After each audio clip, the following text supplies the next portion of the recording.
Hey everyone, have you ever thought, why is it that Korean has I but barely uses you? Why do Koreans avoid saying he or she? Why do people call others by their job title or role? Today, we're going to answer all of those questions. We'll talk about how Korean speakers use first, second, and third person pronouns differently, and more importantly, why those differences are connected to Korean culture. Okay, let's get into it. To really understand Korean pronouns, you first need to know something about Korean culture. Korea is what we call a group-oriented society. My name is That means we, Korean son, people usually student, focus more manager, on we and partner, our group than on just me or son, you. student. So unlike English, which is very individual-focused, Korean puts a lot more emphasis on relationships, who you are to each other and what your roles are. And this idea shows up in how we talk. Let's start with the first person pronoun, I or me. In Korean, you use 나 when talking to close friends or family, and 저 in polite or formal situations. For example, to a friend, 나는 학교에 가고 있어. To a teacher, 저는 학교에 가고 있어요.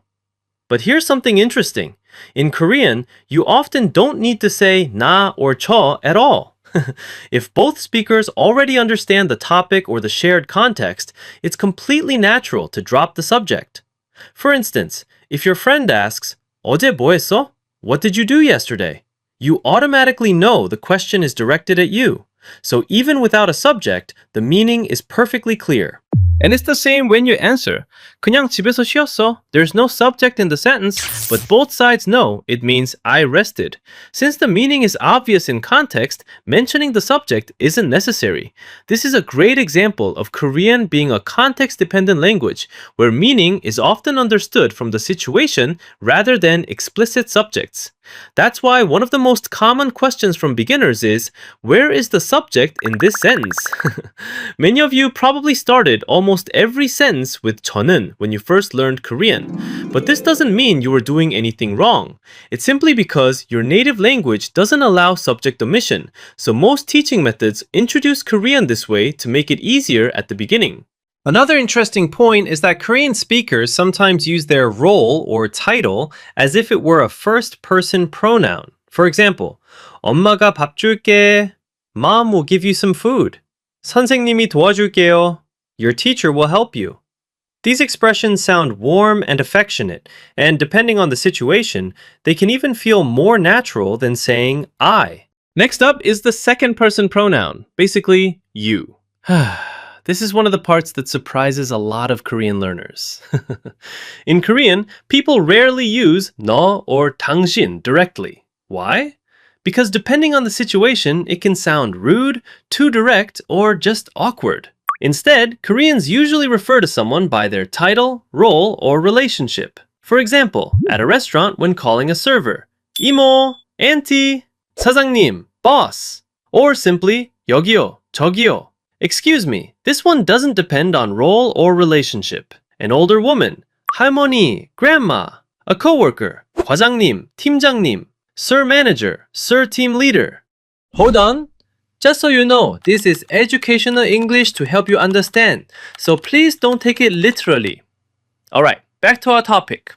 Calling someone this way feels warmer and more respectful than just saying you, because it shows you see the person as someone with a role or relationship, not just you. And here's the funny fact. The word 당신 is sometimes used between married couples, but nowadays it often shows up when couples or people are arguing. For example, 당신이 뭘 알아? What do you know? So, in everyday conversation, it's usually better to avoid using 당신, unless the context really calls for it. What about third person? He, she, or they? Well, in Korean, these words do exist. 그 means he, 그녀 means she, and 그들 means they. But honestly, Koreans don't use them much in daily conversation. Instead, we usually use expressions like 그 사람, that person, or 그분, that person politely. 걔, that kid, or that person, or 저 친구, that friend. Or just skip the subject entirely. For example, like in English, you might say, she said she's coming later. But in Korean, if you already know who you're talking about, you can just say, 온대, coming. The subject is clear from the context. That's how Korean communication relies heavily on context. So you don't always need to say the subject, and it still sounds natural. Let's wrap it up. In Korean, first, second, and third person pronouns are often dropped. Why? Because both speakers usually already understand the topic and the context, so the subject isn't necessary for the meaning to be clear. The key thing to remember is that Korean isn't really about me or you. It's about us and how we're connected. That's why group culture, respect, and social roles are naturally built right into the way people speak. Student, manager, friend, partner, father. Guys, at first this can feel a bit confusing, but once you start thinking about relationships, roles, and respect, Korean becomes a lot more meaningful and fun. Have you ever had a funny moment where you accidentally said no or 당신 and someone gave you a strange look?